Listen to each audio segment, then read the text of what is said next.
अस्सलामुअलैकुम, मेरा नाम सिद्रा डार है और आप देख रहे हैं मेरा यूट्यूब चैनल।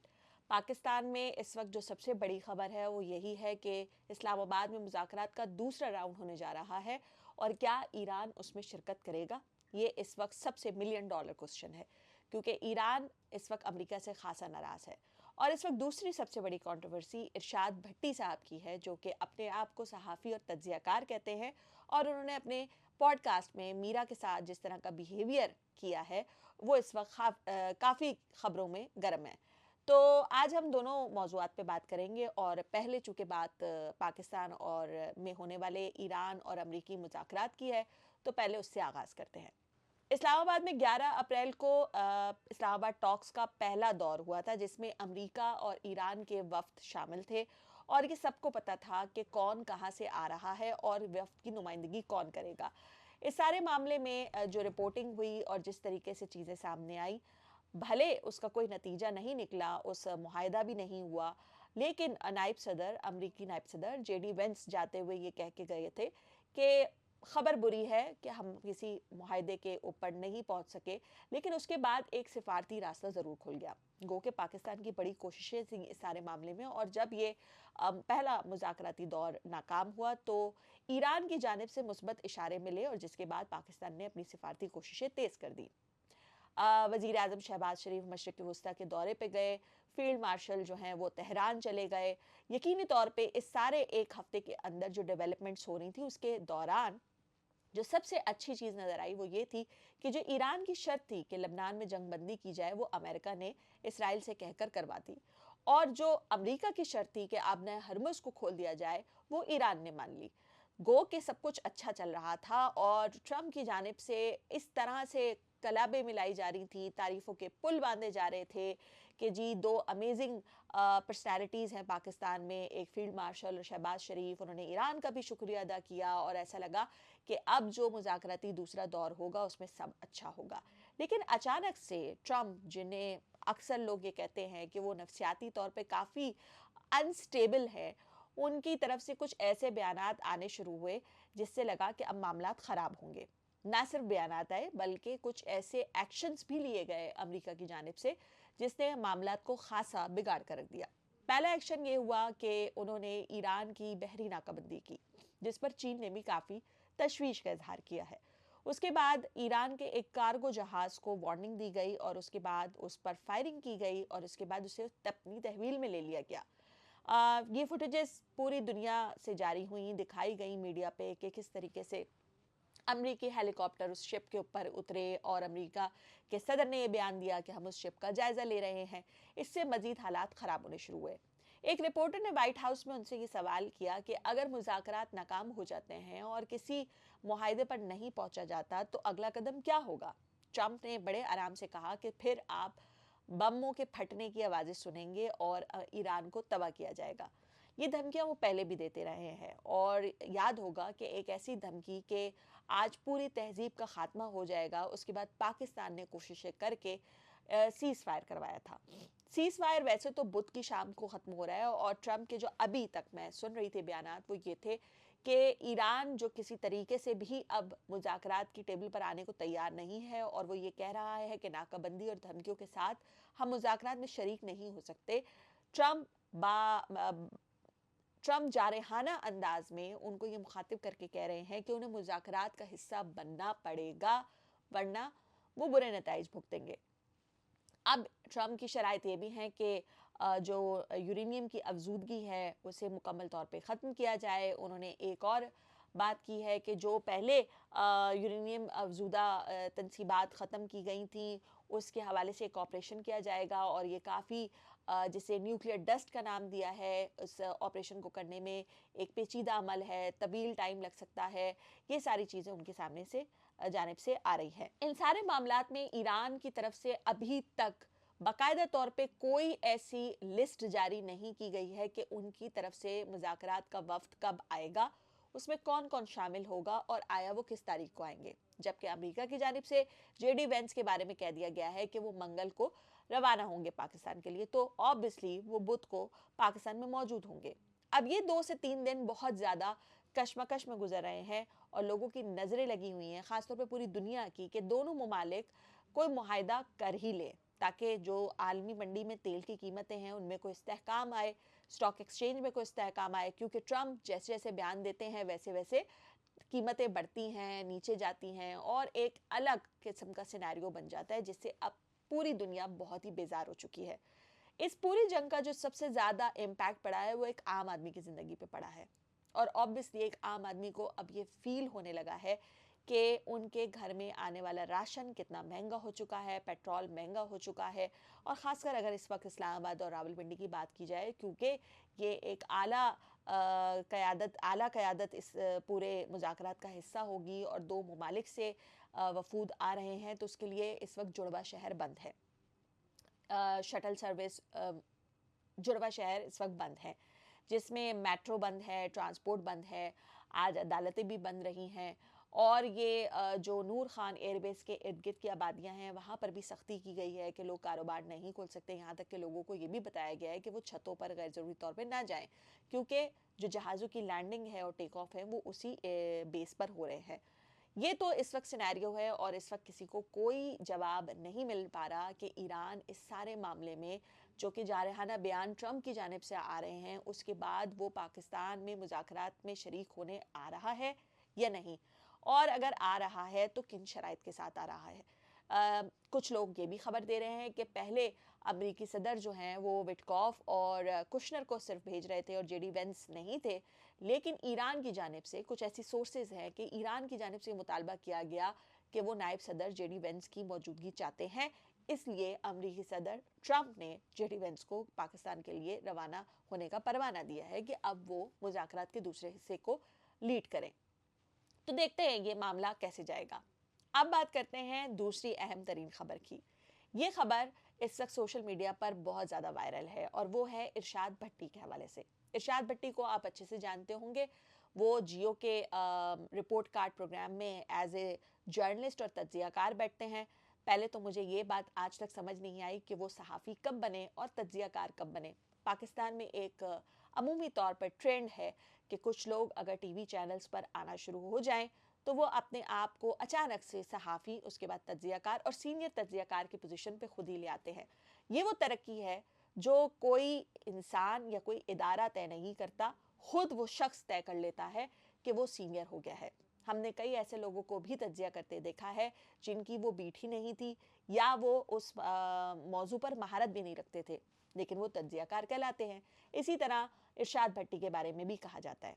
इरशाद भट्टी के बारे में ये भी बताया जाता है कि आज से कई साल पहले वो होटल मैनेजमेंट में थे और उसके बाद आहिस्ता आहिस्ता वो लाइमलाइट में आते गए और फिर उसके बाद आज वो तज्जियाकार बन के बैठे हैं। लेकिन ये बात तो तय है कि इरशाद भट्टी सहाफ़ी और तज्जियाकार बिल्कुल भी नहीं है।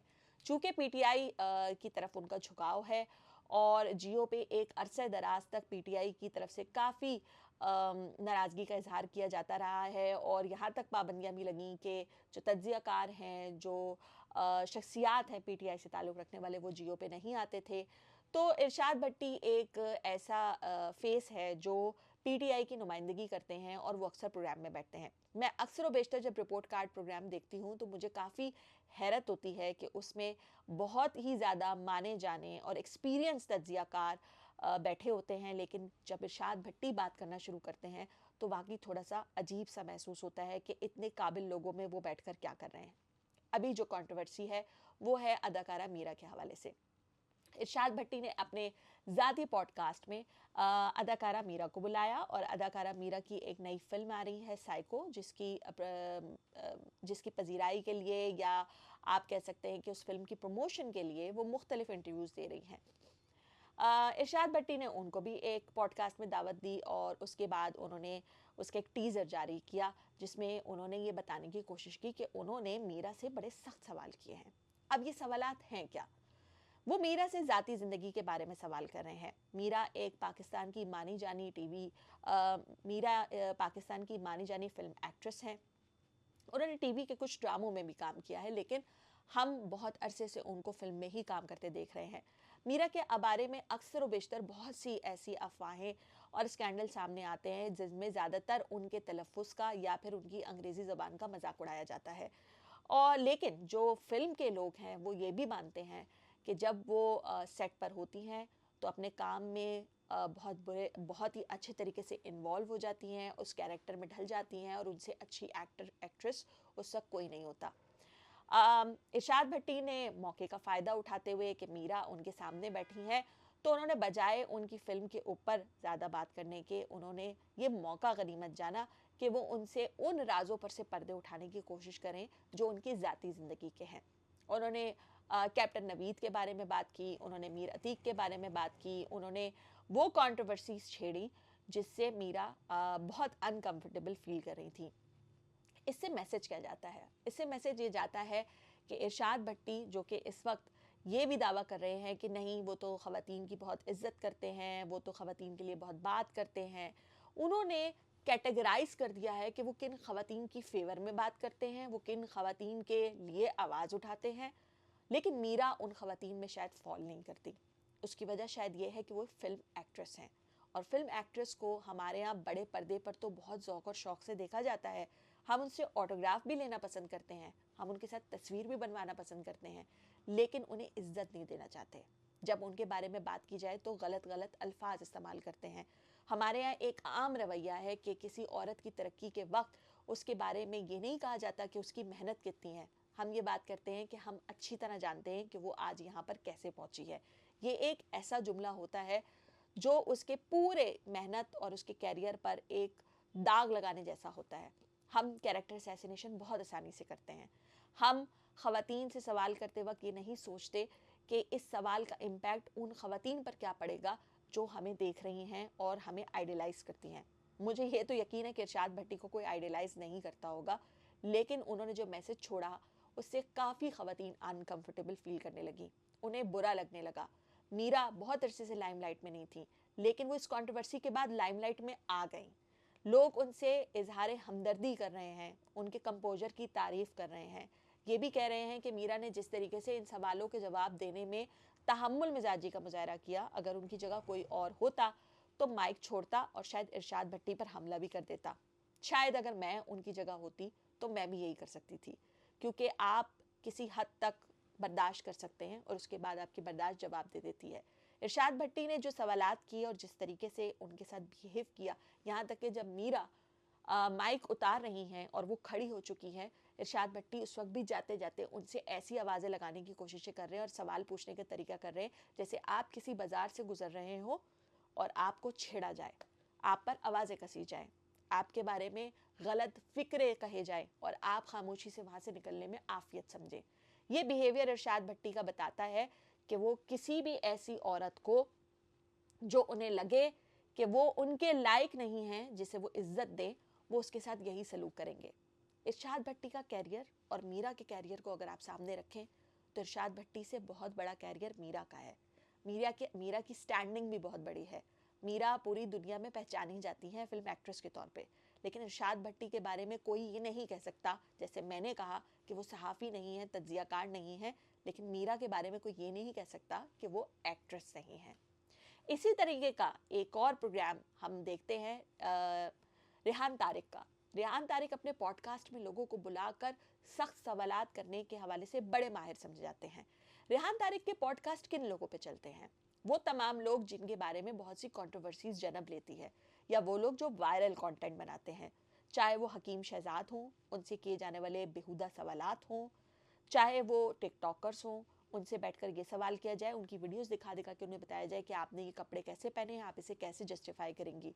रेहान तारिक एक सूटेड बूटेड बहुत अच्छे 3 पीस सूट में, और उनकी पर्सनैलिटी बहुत हम्बल होके बात करने की, बहुत सुलझा हुआ नज़र आने की, लेकिन जो उनके अंदर और दिमाग में गलाजत चल रही होती है वो अपनी स्क्रीन पर अपने सवालों के ज़रिए उंडेल देते हैं। उनके शो को रेटिंग मिलती है। उनके वो कहते हैं कि मैं सख्त सवालात पूछता हूँ, मैं वो सवालात पूछता हूँ जो टीवी चला नहीं सकता। लेकिन आप उनके इंटरव्यूज़ उठाकर देखें तो उनमें हर वो लोग इंटरव्यू में बैठे हुए नज़र आएंगे जो कि माशरे में कहीं ना कहीं वायरल तो हैं, लेकिन उस तरह की स्टैंडिंग नहीं रखते जिस तरह एक top notch actor, actress, writer, तज्जियाकार, पॉलिटिशियन वो आकर बैठकर जवाब दें। रेहान तारिक बहुत अच्छे से समझते हैं कि अगर उनके सामने कोई उनसे बड़ा शख्स बैठेगा तो वो उनको खूब जवाब देगा। यहाँ तक कि उनका प्रोग्राम का पासा भी पलट सकता है, यहाँ तक कि उनका प्रोग्राम भी शायद बंद हो सकता है। लेकिन वो चुन चुन के उन लोगों को लाते हैं जो कि माशरे के उस सेगमेंट से ताल्लुक़ रखते हैं, जिन्होंने अपने आप को मनवाने के लिए मेहनत की, टिकटॉक का सहारा लिया, सोशल मीडिया का सहारा लिया, और आज वो बहुत सारे मिलियंस या आम लोग देखने वाले उनके फ़ैन फॉलोइंग हो, लेकिन वो एक मुख्तलिफ कंट्रोवर्सीज़ रखते हैं और उनको वो अपने शो में बिठाकर जलील करते हैं। ये लफ्ज़ मैं इसलिए इस्तेमाल कर रही हूँ कि वाकई अगर आप उनके शोज़ देखें तो आपको यही लगता है। हो सकता है कि आपको मेरी बातों से ये लगे कि मैं रेहान तारिक को प्रमोट कर रही हूँ, लेकिन मैं ये जानना चाहती हूँ और मैं ये पूछना चाहती हूँ कि जब जब वो ऐसी हरकतें करते हैं तो ख़वातीन के हुकूक़ के लिए काम करने वाली तंजीमें क्यों खामोश होती हैं? उन्हें इस बात पर क्यों नहीं बुरा लगता? वो क्यों नहीं एहतजाज करती कि रेहान तारिक अपने शो में ख़वातीन को बुलाकर नाजेबा सवालात करते हैं और उनकी बेइज्जती करते हैं? इसी तरीके से इरशाद भट्टी के बारे में भी मैं ये जानना चाहूँगी कि जियो जैसा प्रोग्रेसिव इदारा, जहाँ पर मैंने भी एक अरसे काम किया है, वहाँ ख़वातीन के लिए बहुत सेफ़ एनवायरनमेंट है, वहाँ पे जियो फैमिली का तसव्वुर है, वहाँ पर प्रोग्रेसिव सोच रखने वाले लोग मौजूद हैं, वहाँ ख़वातीन का ख्याल भी रखा जाता है। उस जगह पर इरशाद भट्टी जैसे शख्स को क्या दोबारा प्रोग्राम में शरीक रखा जाएगा? क्या उन्हें अभी भी पैनलिस्ट रखा जाएगा? क्या उनसे माफ़ी मंगवाई जाएगी कि वो अपने तरफ से जो उन्होंने जुमले अदा किए हैं और मीरा से जिस तरह की बातें की हैं उस पर माजरत करें? या जियो ये पॉलिसी भी इख्तियार करेगा कि चूँकि इरशाद भट्टी ने ये सारी बातें अपने पर्सनल पॉडकास्ट में कही हैं और जियो का इससे कोई ताल्लुक़ नहीं है, तो हम इस पर कोई बात नहीं करेंगे? अगर इसी तरह की रविश इख्तियार करनी है तो फिर इदारों को ये सोचना पड़ेगा कि ऐसे शख्स का बाइकआउट होना बहुत ज़रूरी है जो दूसरों की ज़ाती ज़िंदगी में झांकता है, और जब वो दूसरों की ज़ाती ज़िंदगी में झांकता है और उस पर तल्ख सवाल करता है और उसको इस पॉइंट तक लाने की कोशिश करता है कि दूसरा बंदा अनकंफर्टेबल हो जाए, तो उस शख्स को आप अपने प्रोग्राम में पैनलिस्ट के उन लोगों के दरमियान कैसे बिठा सकते हैं जो वाकई काबिल हैं, जिन्होंने सहाफ़त पढ़ी है, जिन्होंने सहाफ़त की है? सहाफ़ियों का जो सबसे बड़ा प्रॉब्लम है जो मुझे नज़र आता है सहाफ़त में, वो एक अच्छी और बुरी बात दोनों है। अच्छी बात यह है कि अगर आप बहुत अच्छी सहाफ़त कर रहे हैं तो आपको बहुत वक्त लगता है अपने आप को मनवाने में। इसकी बुरी बात यह है कि आजकल के दौर में जहाँ पर एआई है, फेक न्यूज़ है, हर शख्स अपने आप को सहाफ़ी कहने के लिए तैयार है। जिस तरह वकीलों की एक डिग्री होती है, डॉक्टर्स की एक डिग्री होती है, उनकी कोई भी गलती या गफलत पे उनको मुअत्तल किया जा सकता है, उनकी डिग्री कैंसिल की जा सकती है, लेकिन सहाफ़ियों को ये एज हासिल है कि वो चाहे फेक न्यूज़ फैलाएं या वो अपने आप को सहाफ़ी कह के कुछ भी बेचे, कुछ भी कहे, उनके ऊपर ना पाबंदी लगती है, ना उनसे कोई ये कहता है कि लाएं आपकी डिग्री दें और आप उसको कैंसिल करें, आज से आप सहाफ़ी नहीं हैं। पाकिस्तान में ये ट्रेंड चल चुका है कि हर शख्स अपने आप को तज्ज़ियाकार और सहाफ़ी कहकर जिसका जो दिल चाहता है दूसरों की इज्जत पामाल कर सकता है और उसके बाद वो ये कह सकता है कि मैं इसमें माजरत खा हूँ। ये expression of freedom of expression है, फ्रीडम ऑफ स्पीच है। फ्रीडम ऑफ स्पीच कहीं पे किसी की भी इज्जत ख़राब करने में या उसकी बेइज्जती करने की इजाज़त नहीं देती। लेकिन फिर भी मेरा सवाल यही रहेगा कि सारी कंट्रोवर्सी में मीरा ने जिस सोबरनेस का, जिस मैच्योरिटी का मुजाहरा किया वो तो काबिल तारीफ़ है, लेकिन ख़वातीन के लिए आवाज़ बुलंद करने वाली वो सारी तंजीमें जो औरतों के हकूक़ की बात करती हैं, क्या वो इरशाद भट्टी के ख़िलाफ़ कोई प्रोटेस्ट करेंगी? क्या वो उनको कॉल आउट करेंगी? क्या वो उस इदारे पर दबाव डालेंगी कि वो उनसे माजरत करें? अगर वो ऐसा करती हैं तो वो बहुत अच्छा करेंगी, लेकिन आने वाले वक्त में अगर इस सारे मामले को ना रोका गया तो हर शख्स इरशाद भट्टी की कुर्सी पर बैठकर सामने बैठाने वाले शख्स को बेइज्जत करता रहेगा, खासकर ख़वातीन को, और लोग देखते रहेंगे।